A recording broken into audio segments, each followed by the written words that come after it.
everyone, and welcome to Resistance Live. It's the 7th of March, 2025. It's chaos. That seems to be the theme. Those of you who read my Substack this morning over at newsletterwithecm.substack.com know that this week's whole theme is about living with the chaos of a narcissist. And so you can go check that out. And thank you all for the very kind comments about this morning's newsletter. It just seemed to have resonated with a lot of people. But the chaos continues. And of course, there's no surprises in that. So we have lots of things to talk about today on that front, particularly when it comes to international events. Plus, we have to talk about the unfortunate downfall of Gavin Newsom. So we have many, many things to cover. I have a long list today. First things first, for our visually challenged viewers, today I am wearing a chocolate-colored zip-up sweater. My hair is pulled back. I'm a pink-skinned, green-eyed, dirty, blonde-haired woman. I have my big gold hoops in.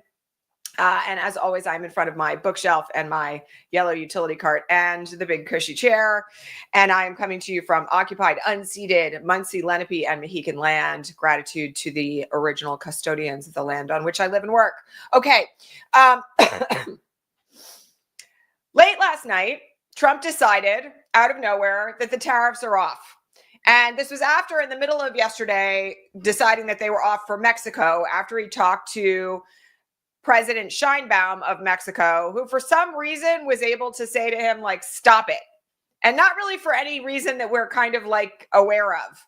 He said something in his post that was something along the lines of Mexico's helping us with illegal immigration. And that was that on Mexico. And then lo and behold, before we knew it, all of a sudden, all the tariffs were off. Now, I can only imagine that this is because he has business people whispering in his ear all the time about the disaster of this and the fact that the stock market continued to go down and actually continued to plummet after he called the tariffs off. One thing that should be very obvious to everyone at this point is that wild instability in the financial markets equals wild instability in everything else. And Trump's behavior here, which, you know, I appreciate those of you on the Patreon feed who are like, this is just a monthly pump and dump with the U.S. economy at this point. I get why you would think that. But I will tell you that I actually think this is a lot less logical than that. I think this is Trump lashing out in very bizarre ways in response to the idea that he's a victim, or that the United States is a victim, of which, of course, he sees himself as the king, and that therefore he's going to punish people. And it's really not 4D chess. The problem, of course, is that he's gambling with everybody's financial systems and stability and futures. And, you know, the back and forth and the back and forth and the back and forth doesn't give any confidence to U.S. or, for that matter, international investors or businesses. And so, you know, I just have to say that if you want to understand why this works the way that it works, you can go read my newsletter for this morning, which kind of goes through the psychopathology of how this happens and why.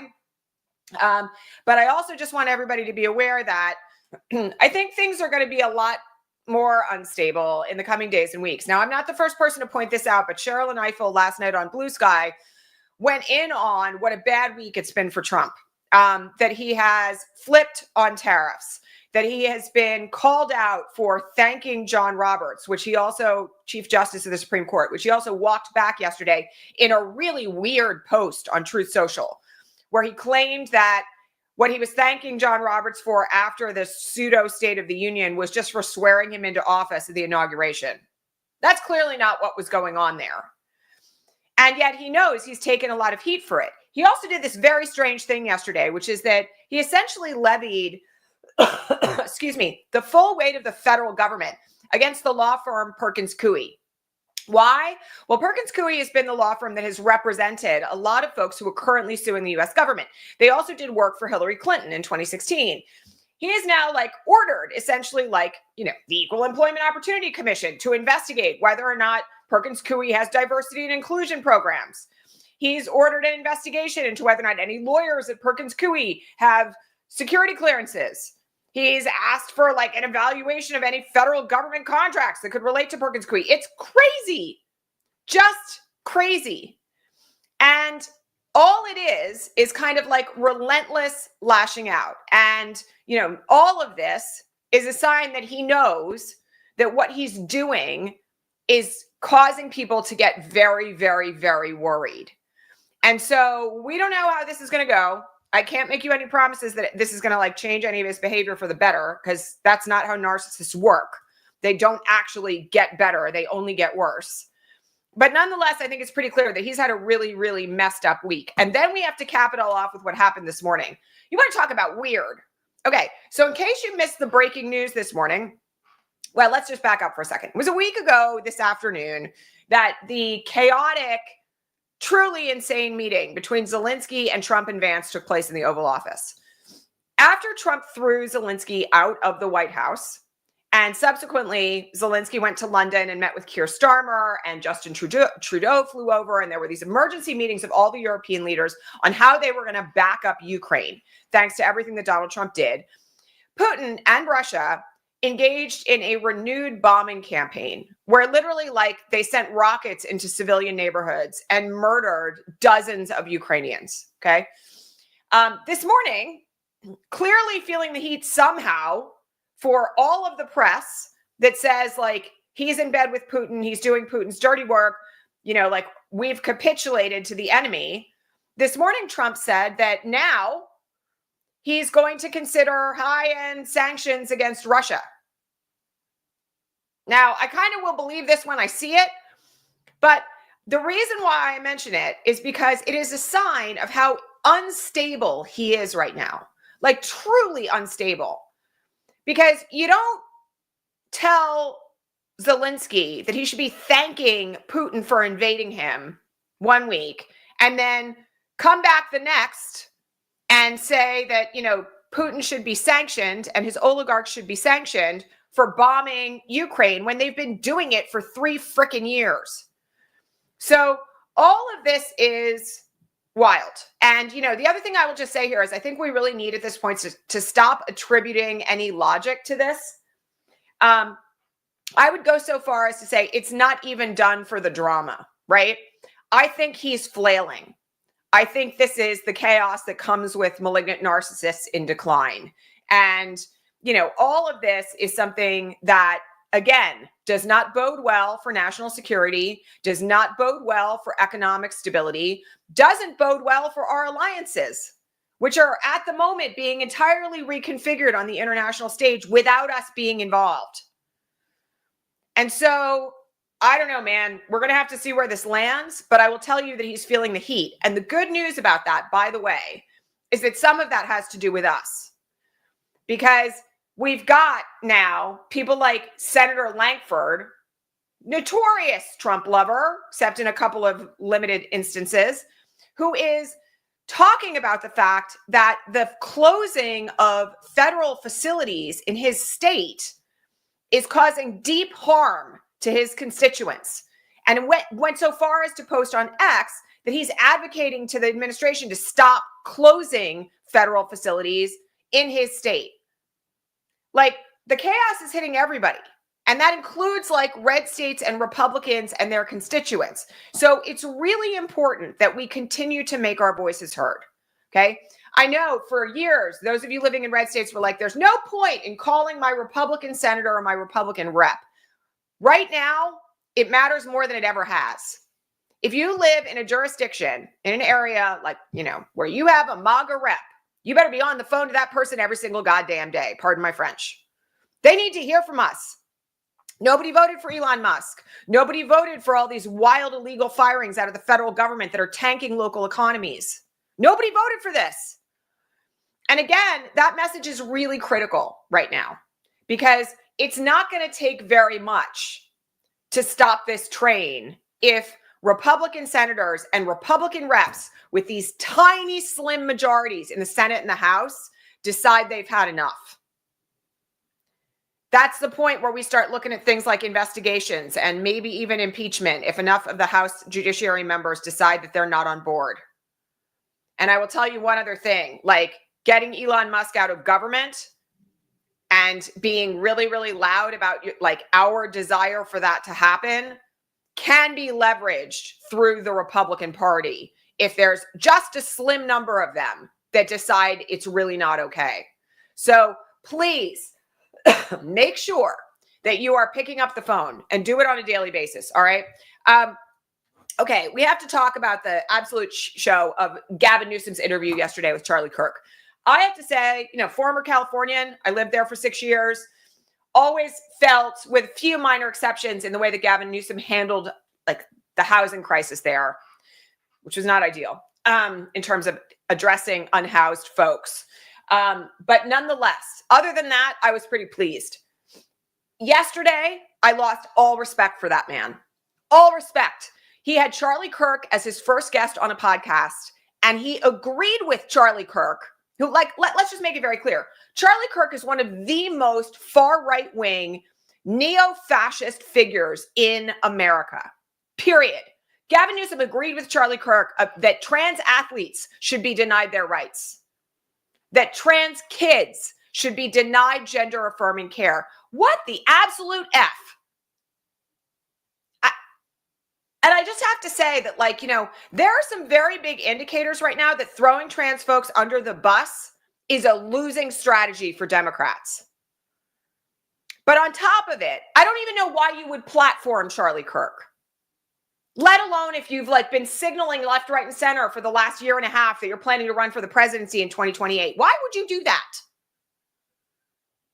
So, somebody on my feed yesterday said, "Thank you, next." Nice little, I always appreciate a little Ariana Grande reference. And that's how I feel. I'm like, okay, we're done with you now. Thank you for showing us who you are. Next. I'm done. Just done.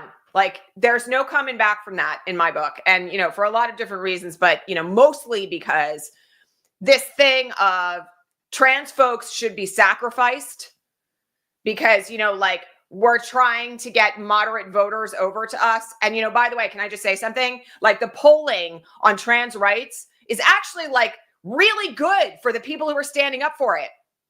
This is the other thing that's crazy. 60% of America wants trans people to have rights. So it's not just stupid. It's also a massive strategic self-immolation. And I don't understand it, but done, just done, finished, over. Speaking of trans rights, I hope everybody's paying very close attention to what's happening in Montana. Zoe Zephyr, who is amazing, I had a chance to interview her around this time last year for a program that we were running.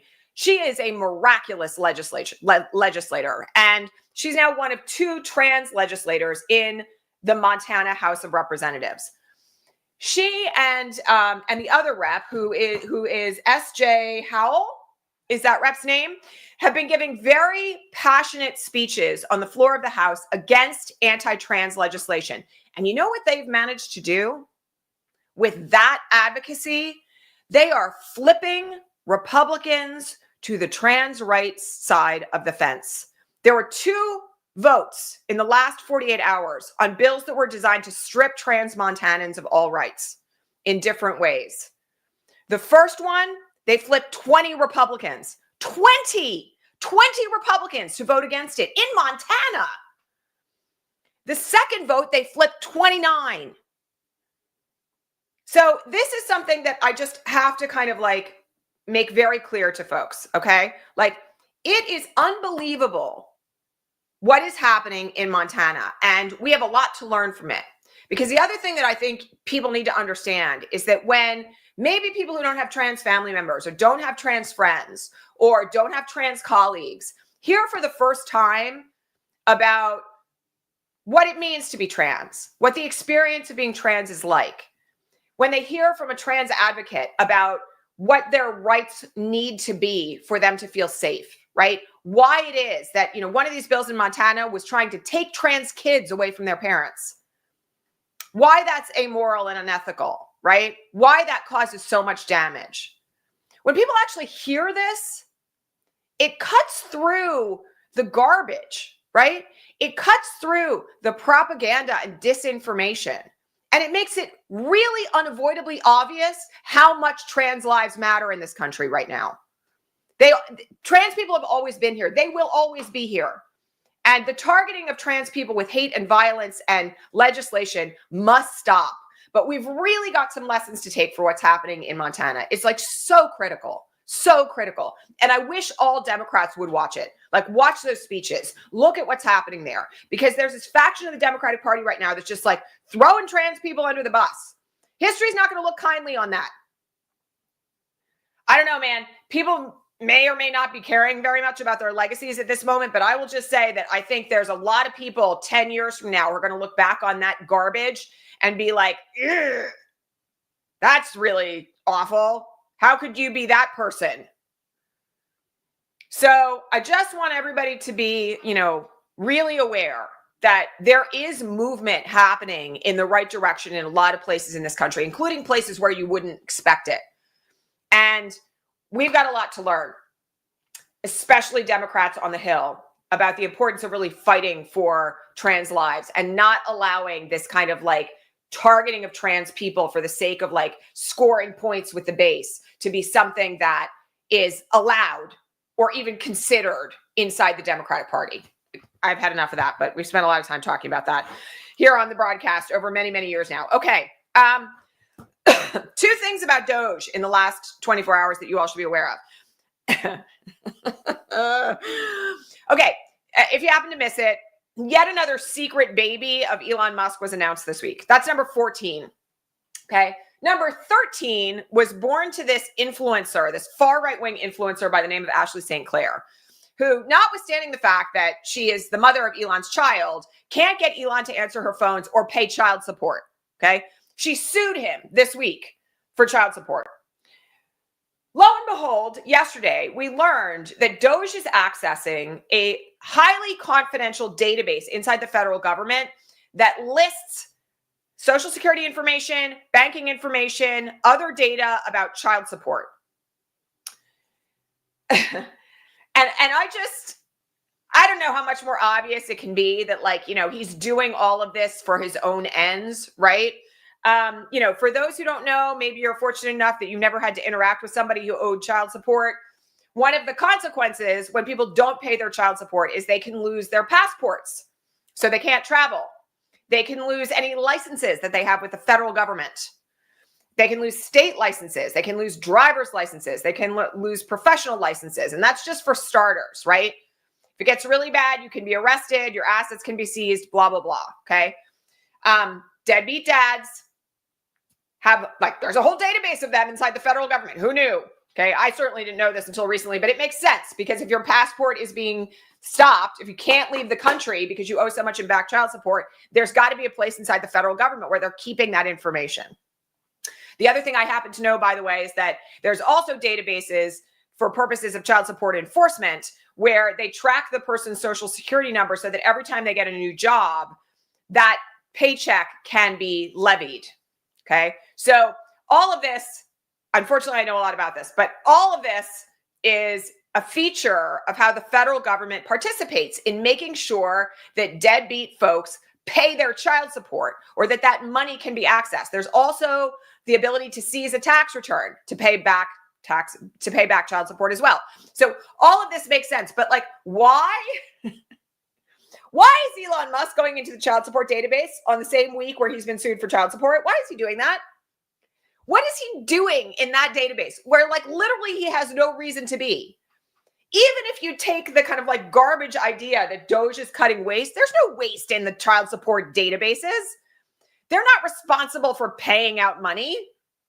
There's no federal money coming out of, federal funds, save tax returns to pay child support. That's the only thing that is a money-based thing inside the federal government that's child support related. So let me just make something clear, all right? We all know that what's happening with DOGE and Musk is pretty nutty, okay? But I think we need to be messaging even more that what he's doing is messing around with data and messing around with our money so that he can do what he wants to do for himself. Build rockets that explode over Florida, which is what happened last night. They had to shut down air traffic into 4 main Florida airports last night because yet another SpaceX rocket exploded. So he wants to get even richer off of the money of people on food stamps and Medicare and Medicaid and, Social Security. He wants those tax breaks so that he can go blow up rockets and shut down air traffic. Okay, he wants the information on child support data, presumably so he can kind of like use it in court against like yet another woman who's given birth to one of his children. All of this needs to be made very clear. He is stealing from us. He is stealing from you so that he can do these crazy things. And, you know, it doesn't kind of get more obvious than that, right? Okay. Second thing we have to talk about with regard to DOGE is that this morning, it may have actually been yesterday, but it was reported this morning, something very weird and new went down. Okay. There is an African aid agency inside the federal government that has a $45 million annual budget. That is like a drop in the bucket. I just want to make it really clear. A $45 million annual budget for a small African aid agency is like nothing compared to the totality of the federal budget. I hope everybody grasps that, all right?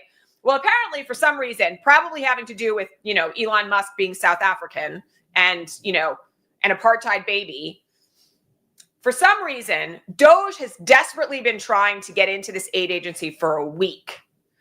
And thankfully, the employees of this aid agency have absolutely refused them access.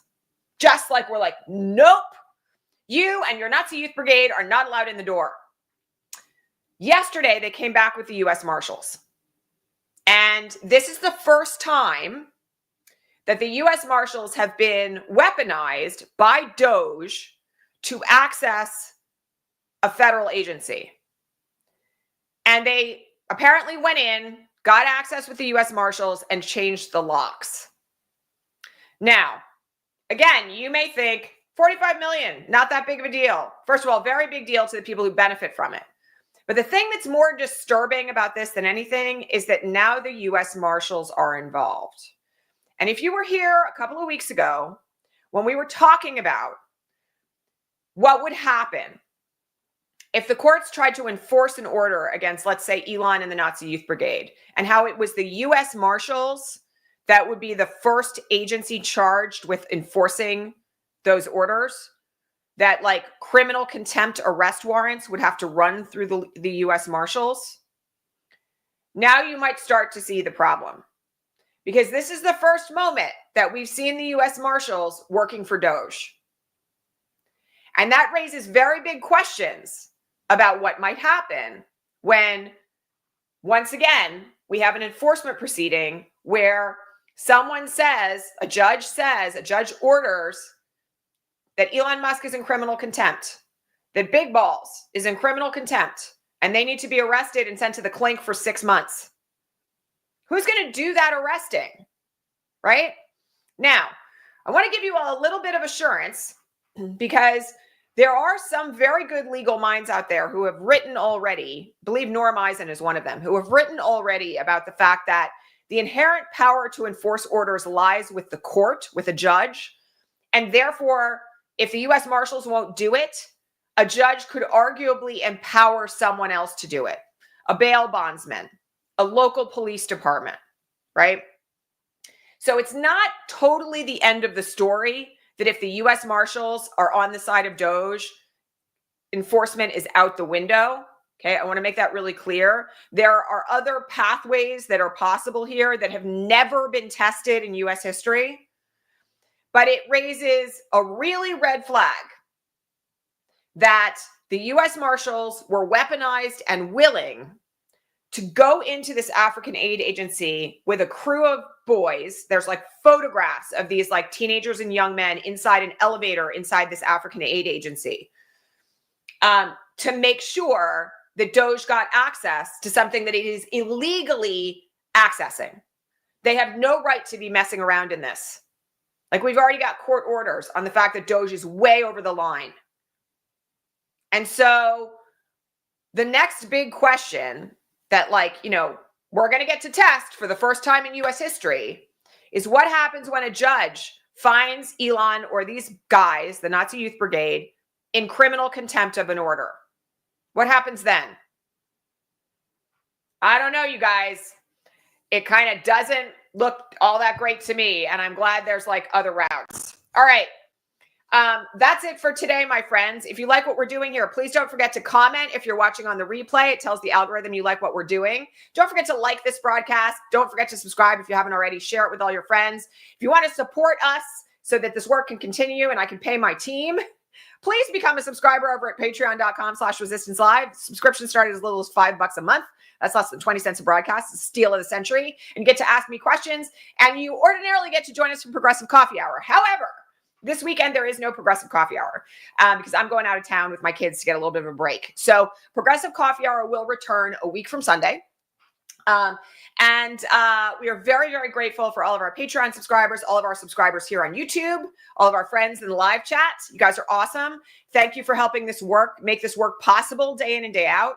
And I hope you guys all have a relaxing weekend. Yes, I know it's Friday. I know that means the news cycle come 6 o'clock is going to be insane. But I hope you all get a little bit of a break. It's really, really critical, by the way. Go read the newsletter I wrote this morning. There's a whole section at the end of it about like how we need to have our own social safety nets right now. It's not quite written in those terms, but that's really what it's about. And so I encourage you to really get deep with those people this weekend if you can. All right. Lots of love, everybody. I'll see you back here on Monday, regular time. Have a good one. Hang in there. Bye.